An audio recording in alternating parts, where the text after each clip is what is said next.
Ian, great to see you. Good evening, sir. How are we? Yeah, really good. How are you, mate? Good, mate. Good, yeah. All good. Been a Yeah, Paul will while. join us in a minute. He's just running a bit behind, so we've flipped it. So we'll start off with yourself and do a bit of music first. Always brand new, I'm constantly hearing about all these new bands that are coming through. There's a band from Wigan called Montello, which I just think, just looking at the lead singer straight away, you think, I spoke to him the other day at one of our gigs. I think they could be like potentially one of the next big ones. But Yeah, they're already signed up to like a management company. So straight away they're picked up straight yeah, away. So you just know you'll see their name appearing on bigger slots and festivals and stuff like that. So yeah. It's in my management companies, probably a bit like football scouts and things. Grassroots football really important for the pyramid of football. yeah, Grassroots music yeah, important for the music industry. Do you think they probably have people about everywhere to pick these up quite quick then? yeah. For example, the likes of like Catfish, they were signed to a very small label, Caption the Bottom, Mm, again for North Wales. Signed to a very small label, but the fair play to that label because then they got sold on to like Sony or whatever, and then yeah, Sony will say, right, we'll give you I don't know 100 grand for this band. So the guy with the little label just paid himself a nice chunk of money by taking a risk on this band. So yeah. one day I'll set up Soft Lad Records, but I haven't got pot to piss in, mate. So yeah, we haven't got a quid between us, me and Malky, like, so it's Yeah. like, Well, that's the it's, dream, isn't it? But once we get yeah, to 50 to 100,000 followers, Ian, you'll be able to do that, won't you? And I know, mate. these bands Yeah, that are folding, for example, I think, imagine we had 100,000 followers, you could play a couple of the records on the podcast, couldn't you? And try and yeah, get yeah. some real attention. Be great. The band that we had on the other day, they were also from North Wales, Electric Sheep. They were just Mhm. so good, really good. Yeah, They reminded me of like Gorillas slash Happy Mondays, but what I loved about them is they made the effort. They brought like a 30-seater coach or whatever to from yeah, Real to Liverpool. If every band that done that for every gig, but they brought like a proper good crowd. yeah. Everyone was sound. There was no, everyone was cool. There was no one, just everyone was fucking brilliant. They're there for a good time. Yeah, exactly. Just there for a good piss up and a good time, like Yeah. so. And I think that's the difference. I've started following bands a little bit more closely because of this and because of you. So I'm learning Mm. loads of things all the time. But I think when you go on the Instagram and stuff, some of them do things that are just talking. But I think the ones that have a bit more of a powerful impact are ones like that. They get a coach loads of people, 36 going down there. Yeah, They yeah, go in a venue and they put those videos on Instagram where it's got a real good vibe to it, for example. yeah, man. I think they have a bit more of a powerful impact. I think some bands are probably doing themselves a disservice by not posting things. You want to say things for the gigs, don't get Yeah. me wrong. But if you're a good musician, you've got good music, you want to get it out there, don't you, as much as Yeah, possible. mate. The next one we've got Jack around on the 16th, so not this Saturday, next Saturday, a band called Unit 17 from Nantwich. So, not a million miles from me. I listened to one of their tunes, fucking really good. Like, sent it to me, mate, who like loves his. He's like, fucking hell, where's that? That's a brilliant riff. Like, but I had a video call with like the guitarist the other day. Just said, look, you're from Cheshire, I'm from Cheshire. Let's try and help each other out here. Like, I Yeah, can because they didn't really know who to speak to about getting gigs outside of their hometown. So yeah, I've hopefully sorted him a Manchester gig as well. So, just trying to help him build sort of thing. And hopefully we're going to be doing some gigs on that boat in Chester throughout the yeah, summer. So the first one was last weekend. I didn't make it. It's a little side project I'm involved in. It's called Dysfunctional City. But the guy who runs it, his mother-in-law just passed away. So he's taking a bit of time out, which is fair enough. Um, but yeah, as soon as I know when the next ones are, I'll let you know and we'll mm, get a bit of a boat party going. But yeah. Get down there definitely. should be And good. I don't know if you remember it on the we have our little group chat now, don't we? So I think Joel the ref mentioned he's got a final this weekend, hasn't he, on Saturday? And I Oh never yeah. I never thought I'd support a ref, but he's a good lad. So I might I might go down and have a few beers and just see it. If you're not What too time's Saturday, kick off? I think he said it was 12:30. So I don't know if it is your football season finished now or Yeah, so I coached the under sevens. They've got a game at 9:30, but I was planning to go and watch St Helens Town, which are owned by two members of the Clone Roses. right. Uh, so I know Mike, who's like the bass player, so the Clone Manny as he calls himself. Um, they've gone the whole season unbeaten and they've won the league, so they're going to be like step 7 in the football pyramid. if you like. So they just moved up a league. There's one below like Runcorn Town, which is local to me. But no, it's been a great season for them. So I might go and watch them. So, yeah, see what you're doing. If you're about this way on Saturday, pop down and have a beer. But if you've got things planned, don't worry about it. We'll bands I've been listening to at the moment, a band called Kingfisher from Ireland. I think they're from Cork in Ireland. I mean, they are massive already, but not many people will know about them. Hence why I'm mentioning them. But if you like Mumford and Sons, you like Irish sort of folk music, they've got some great tunes, like unreal. They've sold out across all arenas across Ireland already. They're playing at the Neighbourhood Festival in a couple of weeks' time in Warrington. But the reason I got into them is I watched a Copper 90 documentary on YouTube about Irish football, and then someone said the Irish scene is just bouncing at the moment because you got like Fontaine's DC, Kneecap, Mary Wallopers, who we spoke about, and then someone mentioned Kingfish. I was like, shit, I'll have a listen to them. I love them straight away. So it's really good. My sort of cup of tea, that. Yeah, do you think they're trying to make the breakthrough across then? So obviously they've got a little bit of a following in Ireland, and they're trying to now. Yeah, and there's another one called Amble, who are like just below them, I'd say, on the ladder, really. They've got some great tunes as well, but it's very like chilled. There's a song called Shadow, which is awesome. But yeah, some of the lyrics, he's got quite a vivid imagination, on the lyrics. But I enjoy it, mate. It's good. One of the bands as well, what you just mentioned there, the Irish band, we'll post and we'll share one or two things about. And you mentioned another band or another artist, didn't you? Yeah, so a guy called Brad Hunter, but he's changed it to Brad Hunter and the After Party.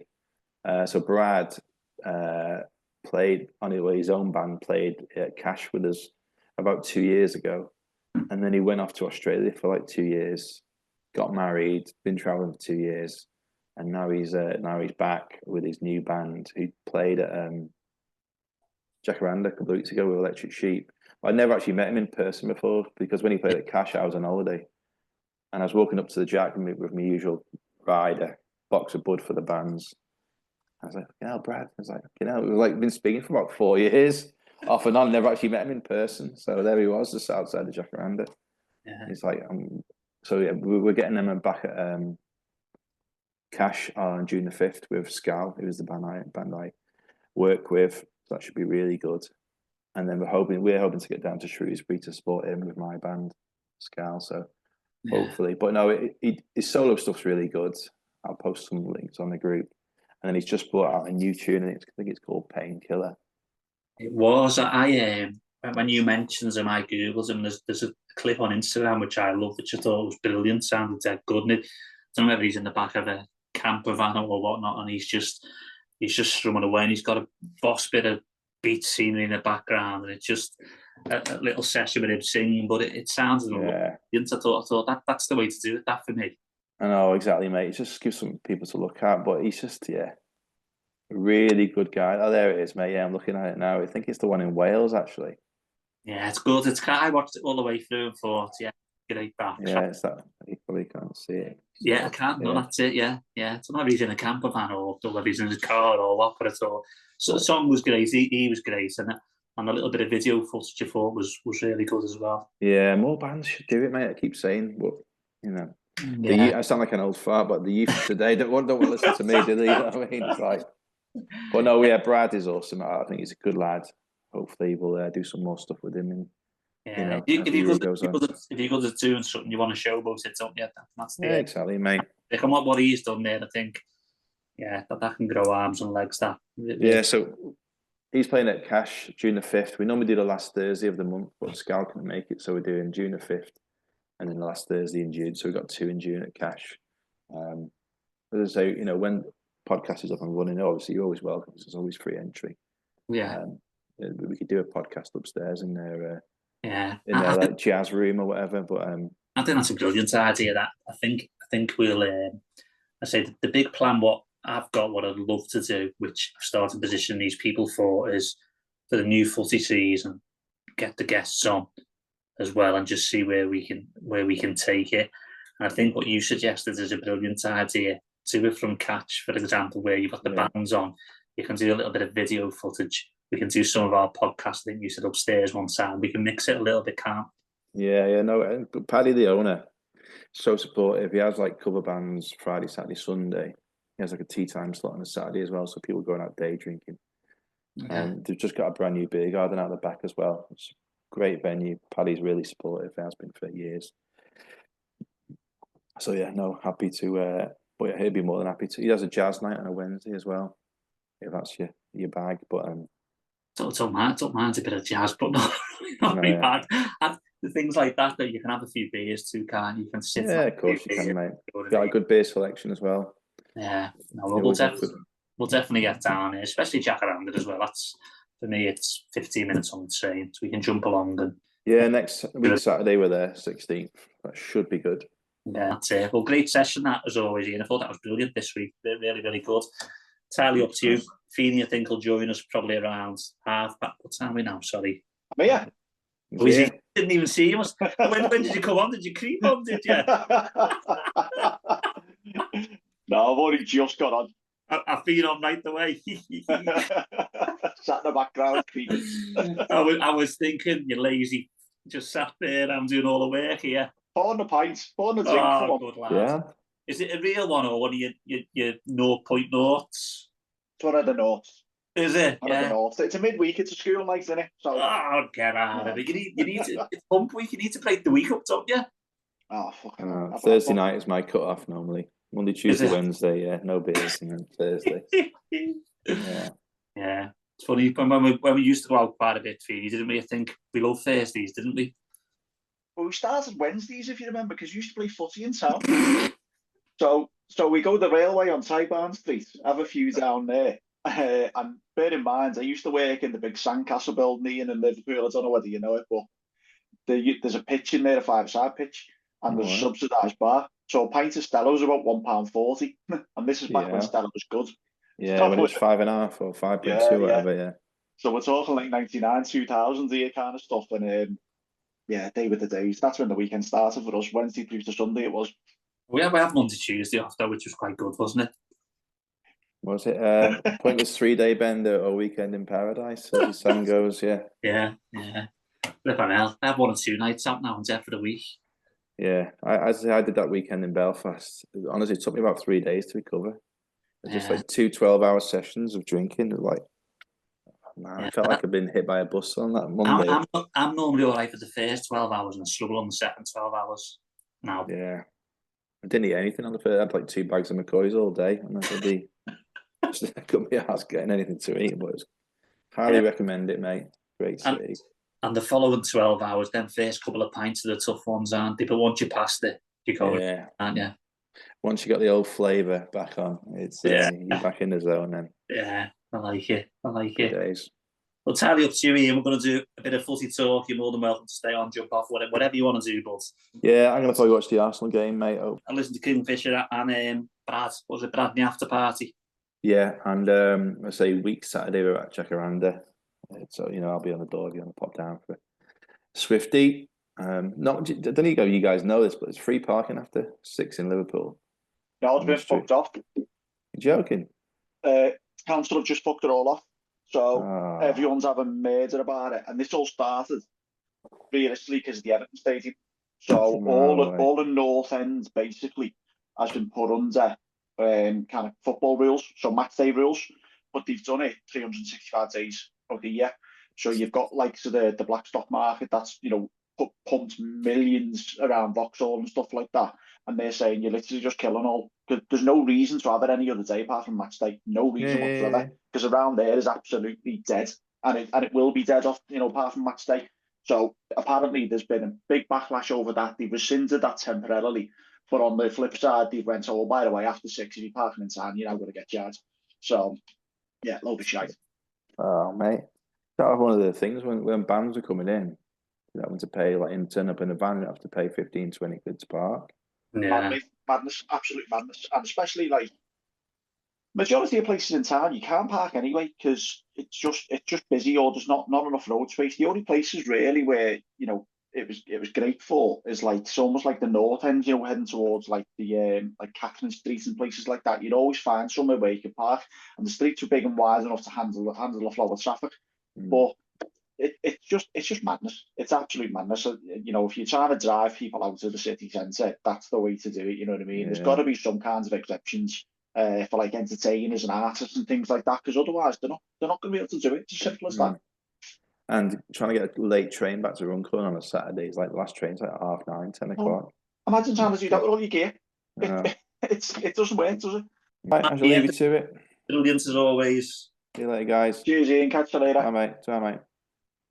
Should we dive in? Should we talk a little bit of footy, a little bit of betting? Go on then.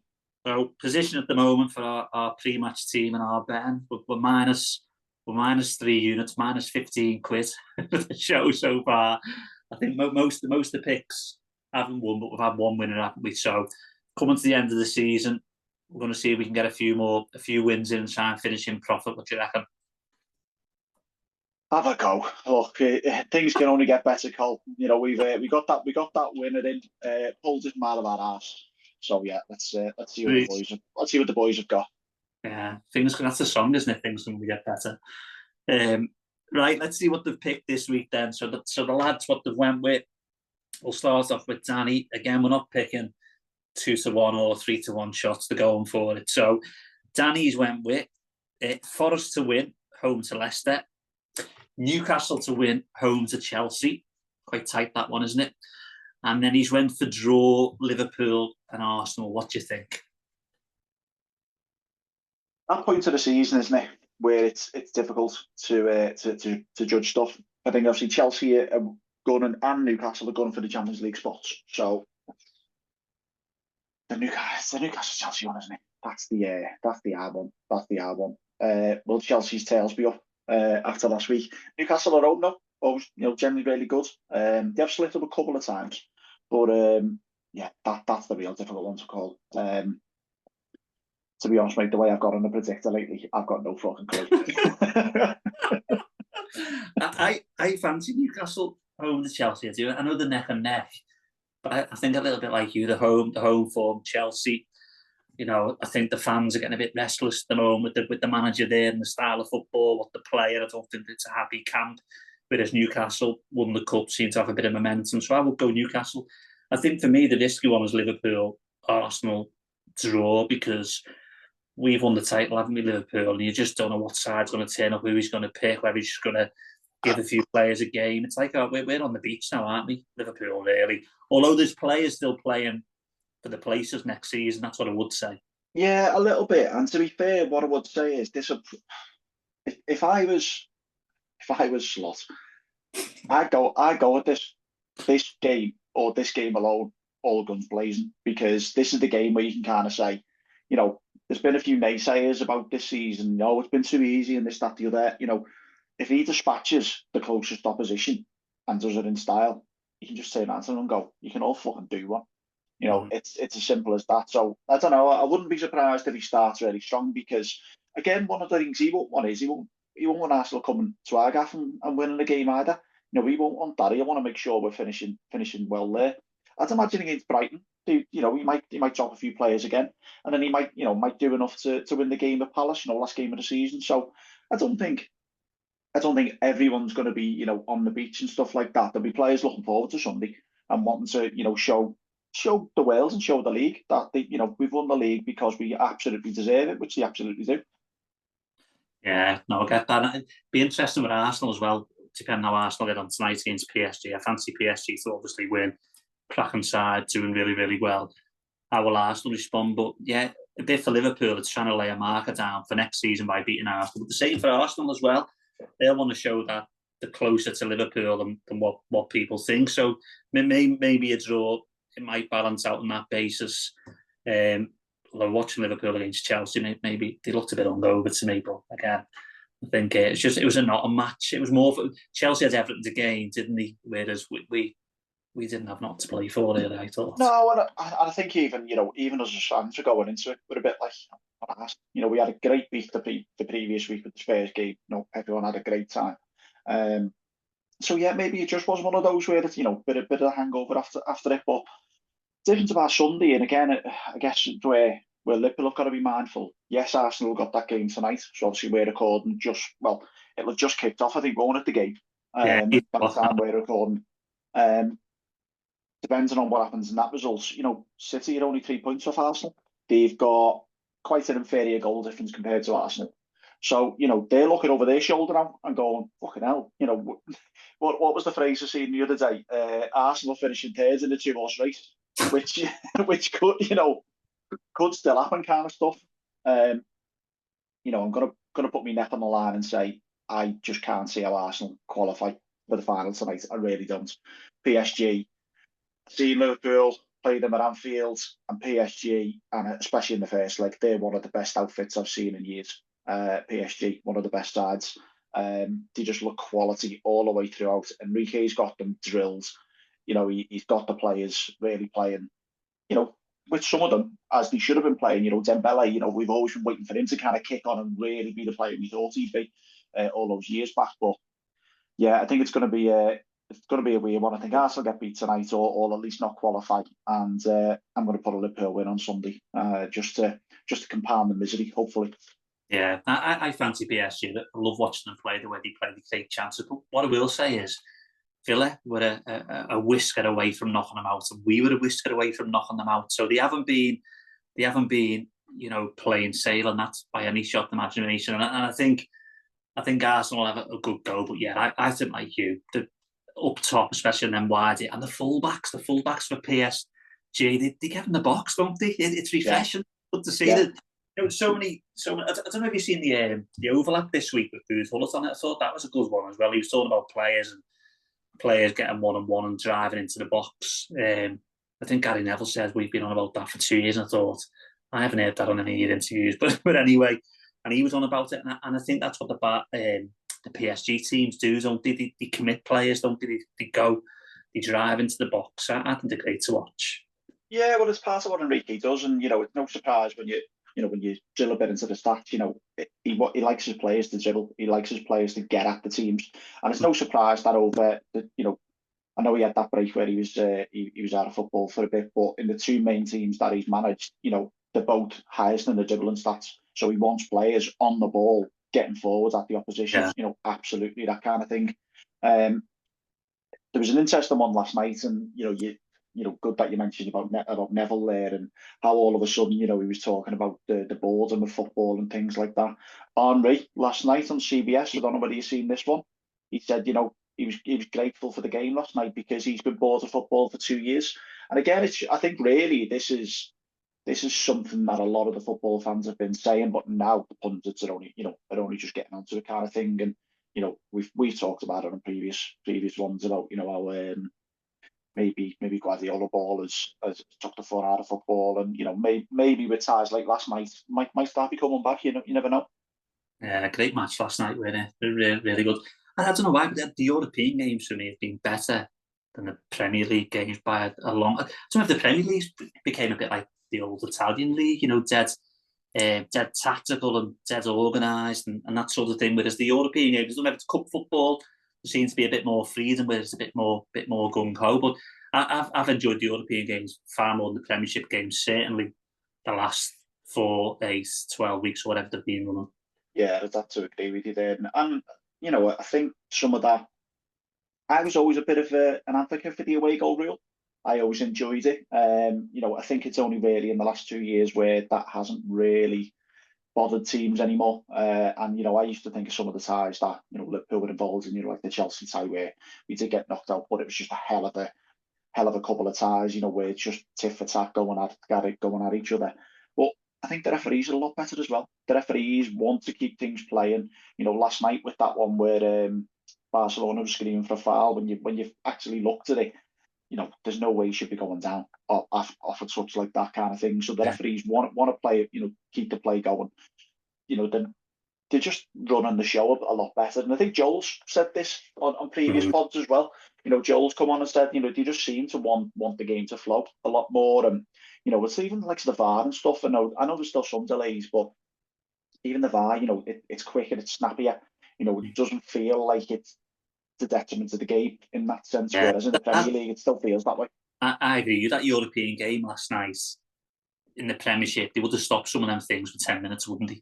Absolutely. And you'd almost think you'd rather, well, I don't know, it's probably harsh to say, and people will disagree with this, but the referees made one or two mistakes that weren't vital to the results of the match, just to let the game flow, wouldn't you? So if they're in the middle of the park and things, you don't want the referees to be blowing for fouls when it's a 50-50. You want it to flow a little bit, don't you, I think? Yeah, and I think the Prem did it. It must be like 2 seasons ago now. I don't know whether you remember, but all of a sudden there was like blood and guts tackles thrown in again. Yeah, and they were letting it go, you know what I mean? And I reckon the players probably enjoyed that a bit more. And they probably thought, you know what? We just want to play football. We don't want all this stop-start and kind of stuff. Obviously, it's got to be done with a degree of control in that sense. But still, it was more enjoyable because you just want the game to flow. You don't want it to stop-start. That's when it starts to get boring because you're just going to turn off, aren't you? Yeah, I totally agree. Well, anyway, that's our first bet. We spent 20 minutes on that first. I'll go on the second bet, but no, it's good to talk about, most definitely. The second bet, so the price on those 3 teams, I think were around 8-9 to 1. And then Steve went for the same. Steve went for one which is around 8-9 to 1. He's went for a different view. So he's thinking on the chat that we've had with him, games, hopefully a little bit more loose, less to play for. So he's went for both teams to score in 5 games. So I'll read the games out to you. So he's went Wolves, Brighton, both teams to score. Ipswich, Brentford, both teams to score. He's went Bournemouth, Villa, Tottenham Palace, Newcastle, Chelsea. So he's went 5 teams, both teams to score. What do you think about those? I think the only one you worry about would be Ipswich. But Ipswich, they have got some goals as well. And as Timo says, if you feel it's too close to call, you'd either go with a draw or both teams to score kind of stuff. Newcastle and Chelsea have got goals. Tottenham Palace, yeah, they've got goals. I think everywhere when you're looking at those fixtures, there's goals. Trust them, absolutely. The only worrying one might be Ipswich, but even then, as I say, at home, they've been getting some goals as well. So, they still got that up front. He's still going to be looking to up his numbers to maybe agitate for a move when the summer comes around. So, again, I can't argue with them. My form's been shocking. So yeah, I'm gonna bow down to Tibble on this one. Well, Brentford are a funny side, aren't they? They have matches where it's 0-0 and matches where it's 4-3. I think that last game they played was 4-3 against United. The game before, was it? No, quite a few weeks back they were 0-0 home to Chelsea. So they do go up and down a little bit, Brentford, but I think you do get chances. The Brentford keeper, I think if I'm right in saying this, and I'd have to check the stats, but it was one of the posts that we done. I think he's made more saves in the Premiership than any other keeper by a long shot, by a good 20 or 30 saves. We'd have to check that on the previous post, but so it tells you do get chances against Brentford. Yeah, is it Flecken? I think is that keeper? Yeah, and I think a few weeks ago on the post that we put on Instagram, I think he made 130 saves. The next nearest to him was on about 100, 110. So you do get a lot of chances.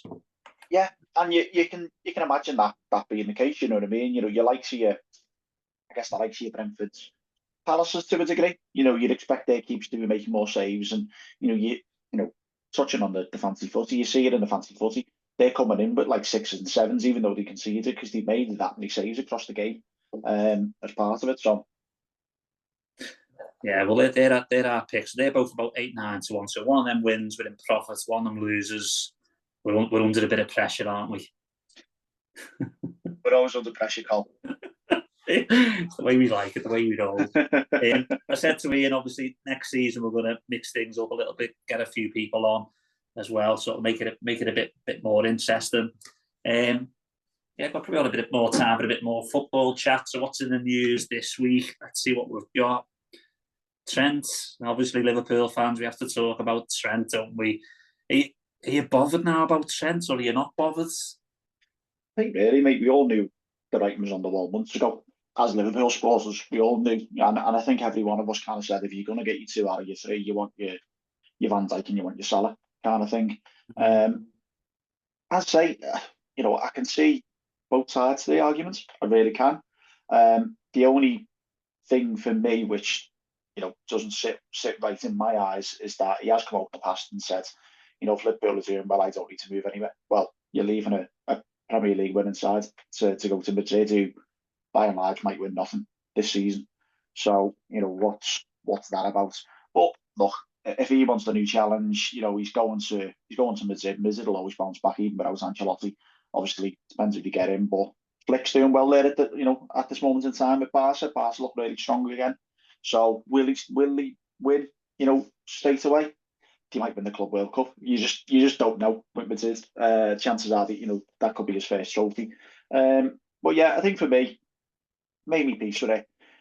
If he can stay fit, we've got a good understudy in Bradley. If it were me and he is fit, I'd be playing him on every single game now till the end of the season.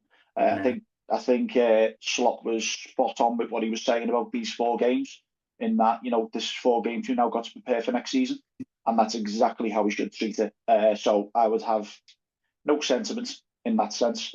I would make sure that the players that he's intended to play are playing, and for me, I'd be dropping Trent. I'd be playing Bradley, 100%. Yeah, and Trent will be happy not playing, so he doesn't get injured. But he won't be too fussed now as mine's elsewhere. But I still hold the club accountable a little bit. If you're going to leave a player's contract to run down with 12 months left, or even 2 years left, there's risk there, isn't it? Because even at the moment, if you look at it, we've got Canate, we've got Robbo, haven't we, left back, we've got Keller, we've got Dope. They've all got 12 months left. I know they're lesser players, maybe not Canate, but Robbo, Robinson, he's been a bit more indifferent, and they're probably thinking, let them run down. They'll want to stay with us more than we're desperate to keep them. But Canate is an interesting one. If he doesn't sign over the next month or two, do you keep him for a season and let him go for nothing, or do you try and sell him? If you try and sell him, will he turn around and say, I'm going to sit tight?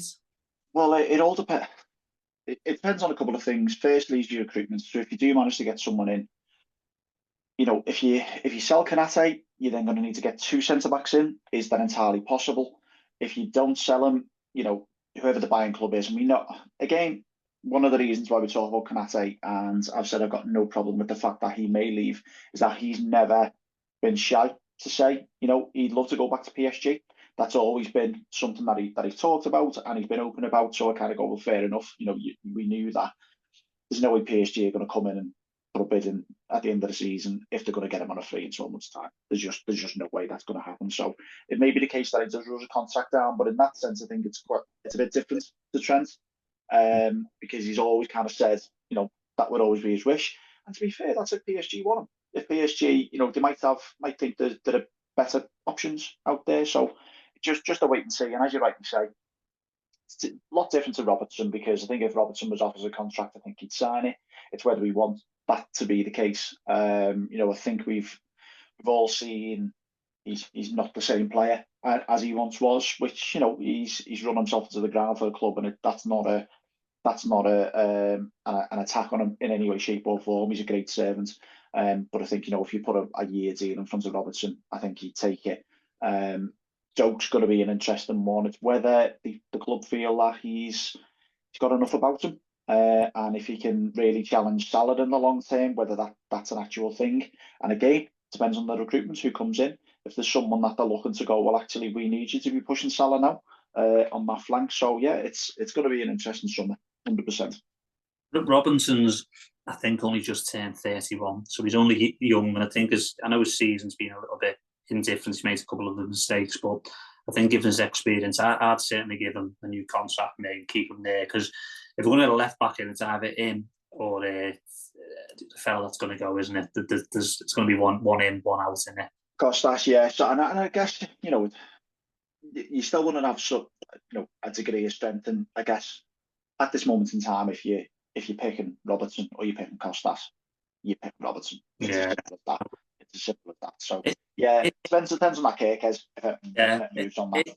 Here's a question for you then.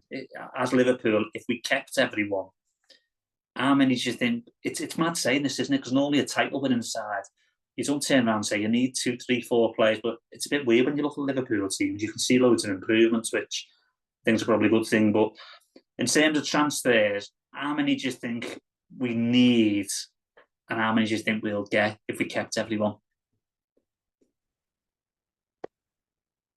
If we kept everyone, is a different kettle of fish, really, because I guess the way Liverpool operate is you're not getting players in if you're not getting rid. And we talk about the prize funds for winning the Premier League, which we understand to be 147 million. That's massive. Liverpool would have earned a decent amount of money for finishing top of the Champions League group stages, but because they posted losses, I think in the last 2 seasons, I wouldn't be surprised if that's offset against that. I think with Liverpool, in order to get the players they want in, they're going to have to sell. It's as simple as that. I wouldn't be surprised if they're entertaining offers for Jota, possibly entertaining offers for Diaz. In that sense, both have got 2 years left to run. Jota, we know, dead injury prone. Diaz probably hasn't hit the heights, I'd say, that we maybe kind of think he could have done. Realistically, Liverpool need a centre back. They need cover for Van Dijk and Kanate. One of them gets injured, there's nothing there. You'd expect Gomez to be going. He's already kind of stipulated. He was willing to let him go at the start of last season. And I think on that we need another forward. 100%. We need a number 9. That's abundantly clear that we need someone in that middle position, because Diaz he's a bit of a square peg in a round hole.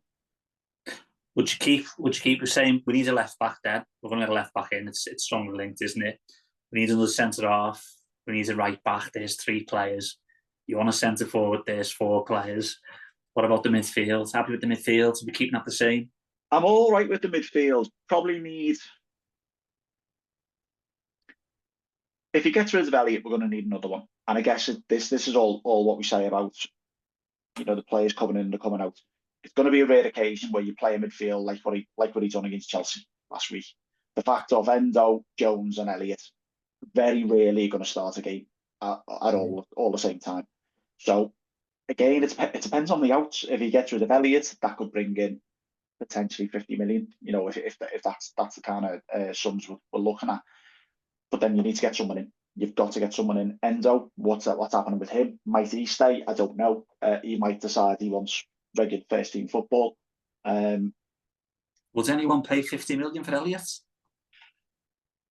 I think the only one, because Michael Edwards might be on the on the negotiating table. Bournemouth, Blummer, what was it? Tom Solanke and Jordan Hyde. He's turned out all right, but he's in the lower leagues now, isn't he? And they bought the left back as well, didn't he? Was it Smith? Was it Smith? Yeah. They bought it for big fees, haven't they? Yeah. Would that have been Richard Hughes at Bournemouth? Double agent. Sure. It was a while ago. It was a while ago, wasn't it? Double agent buying all these players and then jumping ship across to the people who you've given all the money to. Tell me.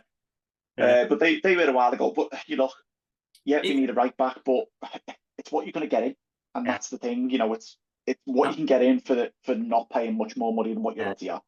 Yeah, I'm asking all the questions tonight, aren't I? But I'll phrase it one way. If you could sign 3 players for Liverpool, what positions would you go for if the squad stays the same? Number 9, left back, centre back. That's what I'd go for. What about right back? I think we've got enough in Bradley. Not on a second. Well, that's the thing. So, Quanta can do it. Gomez can do it as well. Yeah. And that's that. Who's the right back? Frimpong, I think it is. That potentially linked with. It's the money that we're going to pay. If we're going to go out and buy a right back, we're going to have to end up going out and buying a first choice right back. So then, what's the point? Do you know what I mean? You might as well go, if you want a second choice right back, a dedicated right back, you might as well go somewhere like the Championship or someone who's getting relegated. You might as well do that, because if you're sticking with Bradley, you're sticking with Bradley. So, Dumfries has done all right in the last match or two, and he's got 5 assists in 2 games, hasn't he? But he's 29, isn't he? And again, he'd come for the highest fee, but he's looked powerful and he's looked good, hasn't he?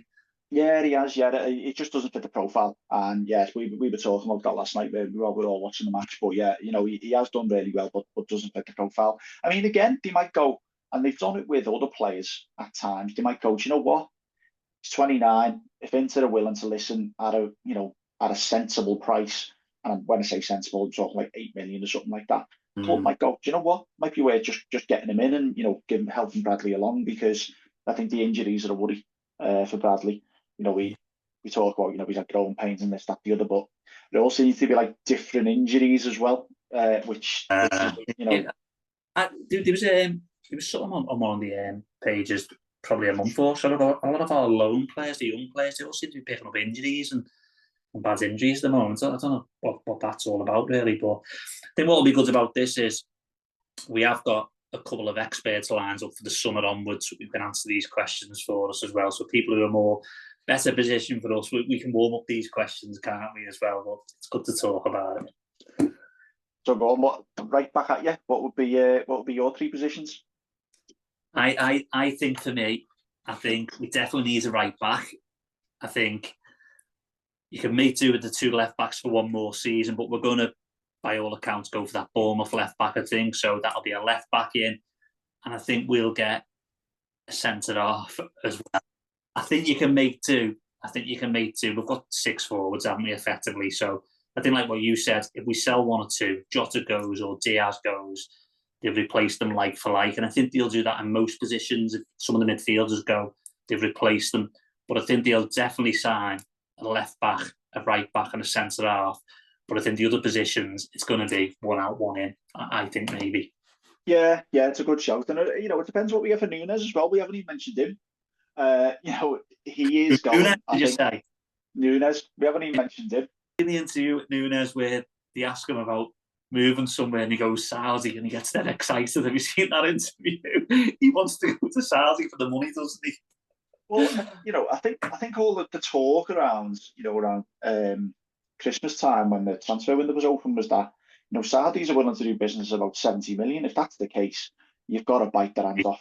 Absolutely bite their hands off. And he's not going to bite you in the bum, is he? Because, you know, he could be one of them players, it's unlikely, but he could be one of them players that gets 30 goals in a season against you. It's unlikely with his finishing, I think. But if you sell him to Saudi, there's no risk, is there? He's out the way, isn't he? No, and look, I've got a lot of sympathy for him as well. You know what I mean? When he first came, you know, he was scoring goals. You know, and honest to God, you know, when you watch him outside of a football game, he's unbelievable. He's unreal. Yeah, and, you know, running the channels and getting in behind to hold it up and bring it play. Yeah, but sorry to interrupt. His confidence will be shot to pieces as well, mustn't it? It really is. And look, you know, sometimes it's a case of wrong player, wrong time. Yeah. I think Anthony's proven that right now. He's gone to Betis. He's scoring worldies every week. Hell, what about what's his name at Napoli? McTominay. Yeah. He scored another couple the other night. They love him, the fans love him. But yeah, absolutely. It seems to be anyone that leaves United seems to do a lot better. I mean, that's no surprise, is it? At the end of the day, the way United are right now, and again, we've been talking about it. How ridiculous that you potentially got two teams that could finish 16th and 17th in the Premier League and be competing in a major European final, and one of them qualifying for the Champions League. It's an absolute farce, isn't it? Yeah. Do you think on that basis they should remove because in that competition now, you used to get in the Champions League, didn't you? Some teams that got knocked out dropped into that tournament, didn't they? Whereas now they don't. So you've got a lot of teams who aren't in there. It used to be the champions, and whoever won the league went in the Champions League or the old European Cup. Then it went to second, then third, then second, third, fourth, qualifying, and sometimes fifth in some occasions. But to have someone finish 17th in the league and qualify for that tournament doesn't seem right. It should be if you win that cup, what they're going to win, Tottenham or United by the looks of it, they should just qualify for the same tournament again, shouldn't they? And I think, you know, I can't remember exactly where they finished, but it was one of my points about the start of the season with the new Champions League format. It doesn't sit right that you can finish 24th in that league and still win the tournaments. Now, I know they didn't finish 24th, but PSG did not do well. And they are, you know, playing a game tonight, could potentially get through to the final. And to be fair, you wouldn't be surprised playing into they could win that final as well. So, you know, I think in that sense, there are a few things that don't sit right with it. You know what I mean? And you know, UEFA will definitely need to line it out. Do you think Ballon d'Or? Do you think Salah's got a chance of Inter winning, or do you think he's got no chance? I think he's actually got a chance of Inter winning it. If Paris win it, then look, it's got to be Dembele, hasn't it? He's been great. But PSG finished 15th, by the way, in that table, so quite a bit higher than 24th. But you know, Man City finished 22nd. You know, it's absolutely bonkers. yeah, I think PSG win that Champions League, I think it's Dembele's to lose. If they don't, then Salah is in with a shout. He's going to get top three. Surely he's going to get top three. And I think on the basis of Madrid, potentially could win nothing. Could still win the Club World Cup. You've got to look and go, as Vinny Jr. had that good a season? Probably not. So yeah, he's in with a shout, but I think for me right now, probably Dembele's the one to watch. Yeah, Dembele, he has a good season every time I've watched him. He's made a difference, hasn't he? No, great session tonight, Iain. I thought that was really good. Always good to catch up and have a beer in it, and have a bit of a chat.